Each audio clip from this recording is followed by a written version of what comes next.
जैसे कि आगे हमने देखा 25 दिसंबर को वो बहुत अच्छी तरह से क्रिसमस एंजॉय करते हैं। इवन इतना एडवर्स कंडीशन होने के बाद में भी वो होप करते हैं कि न्यू ईयर तक ये जो सिचुएशन है कि ये क्या हो जाए, ठीक हो जाए।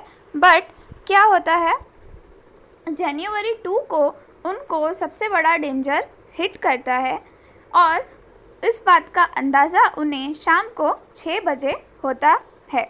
क्या होता है, एक जो बड़ी वेव होती है उनको वो लोग एज अ क्लाउड मिस्टेक कर लेते हैं कि ये एक क्लाउड है, क्योंकि वो वर्टिकल पोजीशन में होती है। अब आप सोचिए एक कितनी बड़ी होगी वो वेव जो एक क्लाउड के जैसे लग रही होगी और कितनी डेंजरस होगी। तो जब वो वेव बोट को हिट करती है, जो उसका डैक होता है, फ्लोर होता है, जैसे मैंने आपको डैक का मीनिंग आगे भी बताया, जो उसका डैक होता है वो टूट जाता है और क्या होता है, जो बोट होती है उसके अंदर पानी भरना स्टार्ट हो जाता है, पूरी शिप में पानी भरना स्टार्ट हो जाता है।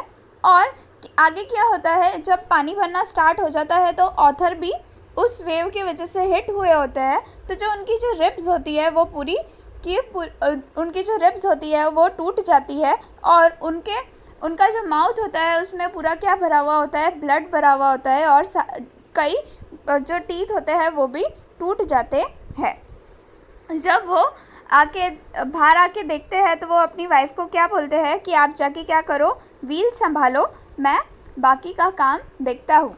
जो 2 क्रूमैन होते हैं, लेरी और सेलर, वो क्या करते हैं, बाहर पंप से वो बाहर पानी निकाल रहे होते हैं और जो ऑथर होते हैं वो क्या ट्राई करते हैं कि मैं कैसे भी करके क्या करूँ, ये बोट को ठीक कर दूँ, ये जो डैक है इसको क्या कर दूँ, मैं रिपेयर कर दूँ, तो जो अंदर है वो क्या शिप के अंदर या बोट के अंदर पानी ना भरे। तो उनको जो भी सामान मिलता है, हैमर, स्क्रू, कैनवास, वो सारा लेके वो बोट को ठीक करने में लग जाते हैं। लेटर ऑन उन्हें पता चलता है कि जो हैंड पंप है वो ब्लॉक हो गए हैं डेब्रीज से। Now what is debris? जो भी कचरा रिवर या ओशन में फ़्लो हो रहा होता है और जब वेव्स के साथ वो हिट होता है तो वो सब किस में भर जाते हैं, हैंड पंप्स में भर जाते हैं। तो वो पूरे हैंड पंप्स ब्लॉक हो गए होते हैं।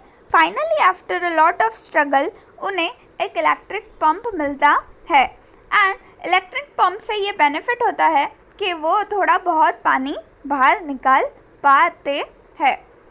जब थोड़ा सिचुएशन अंडर कंट्रोल आता है, थोड़ा बहुत सिचुएशन नॉर्मल होता है, तब वो अपनी डॉटर के पास जाके पूछते हैं कि आप मतलब बच्चों को तो कहीं नहीं लगी। तो उनकी डॉटर के हेड पे एक बम्प होता है और वो देखते हैं उसे हाथ में एक कट भी हुआ होता है। तो ऑथर उससे बोलते हैं कि आपने ये बात मुझे पहले क्यों नहीं बताई। तो उनकी जो डॉटर है वो बोलती है कि आप इतना ट्राई कर रहे थे हम सबको बचाने के लिए, तो मुझे आपको डिस्टर्ब नहीं करना था। ये सिचुएशन में हम क्या देख रहे हैं, सब कुछ ना कुछ ट्राई कर रहे हैं कि जो बोट है उसे डूबने से कैसे बचाए। फिर जनवरी 3 को क्या होता है, जो वाटर लेवल होता है वो थोड़ा कंट्रोल में आ जाता है पंप्स की वजह से, और ये सब हुए उनको ऑलरेडी 15 आवर्स हो गए होते हैं। बट उनको ये चीज़ पता होती है कि ये जो बोट है वो बोट के अंदर जो वाटर लेवल है वो कंट्रोल में तो है, बट ये इतनी अच्छी नहीं है कि ये कहाँ तक ट्रैवल कर ले, ऑस्ट्रेलिया तक ट्रैवल कर ले, क्योंकि वो तो बहुत दूर है। फिर वो लोग क्या देखते, उन लोगों को पता चलती है कि नियर बाय क्या है, 2 आइलैंड है और उसमें सबसे नियर बाय वाला आइलैंड है वो है आइल एम्स्टर्डम, जो फ्यू 100 किलोमीटर्स ही ईस्ट में दूर है। तो वो लोग डिसाइड करते हैं कि वो लोग कहाँ जाएंगे, वो आइलैंड पे जाएंगे, आइल एम्स्टर्डम में, और क्या करेंगे, बोट को रिपेयर करेंगे। फिर वो आगे अपनी जर्नी के टूवर्ड्स हेड करेंगे। अब ये जो जनवरी 2 को जो इंसिडेंट होता है जनवरी 3 को होता है, वो दिन वो लोग कुछ भी खा नहीं पाते हैं, पर सिचुएशन अंडर कंट्रोल होने की वजह से वो रोटेशन वाइज सो रहे होते हैं और लुकआउट कर रहे होते हैं। अब फाइनली जनवरी 4 को जो मैरी है वो खाने के लिए कुछ लाती है, वो होता है कॉर्न बीफ और क्रैकर बिस्किट्स। नाउ आप सोचो कितनी एडवर्स कंडीशन में है वो लोग कि आफ्टर 2 डेज़ भी वो लोग क्या खा रहे हैं, बिस्किट्स खा रहे हैं। वो लोग सदर्न इंडियन ओशन के बीच में होते हैं, तो आप सोच सकते हो जो मेंटल ट्रॉमा से वो लोग जा रहे होंगे कि फॉर 2 डेज़ उन्हें खाने को नहीं मिला है और बोट के अंदर ऑलरेडी पानी भरा हुआ होता है। वो लोगों की बोट इतनी अच्छी भी नहीं होती और कंडीशन जो उस टाइम पे होती है वो सराउंडिंग की, वो भी अच्छी नहीं होती है। तब उनका जो बेटा होता है ऐसे सिचुएशन में देख के वो पूछता है उसके पापा से, जो बिजनेसमैन होते हैं उनसे पूछता है, क्या हम सब मर जाएंगे? तो उनके पापा बोलते हैं कि नहीं, ऐसे कुछ नहीं होगा। तो वो बोलता है, जो उनका जो सन होता है, बच्चे छोटे ही होते हैं तभी भी वो ये बोलता है कि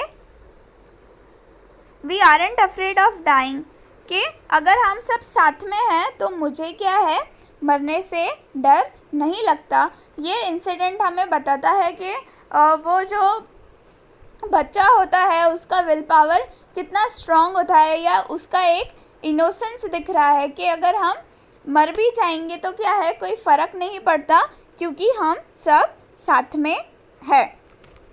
फिर जनवरी 6 को क्या होता है, जो उनकी बोट होती है वो फाइनली स्ट्रॉम से बाहर तो निकल जाती है, पर वो ओशन की लेंथ कितनी है, 150,000 किलोमीटर्स का वो ओशन होता है, और उस ओशन में सिर्फ आइलैंड जो होता है वो 65 किलोमीटर्स का ही होता है।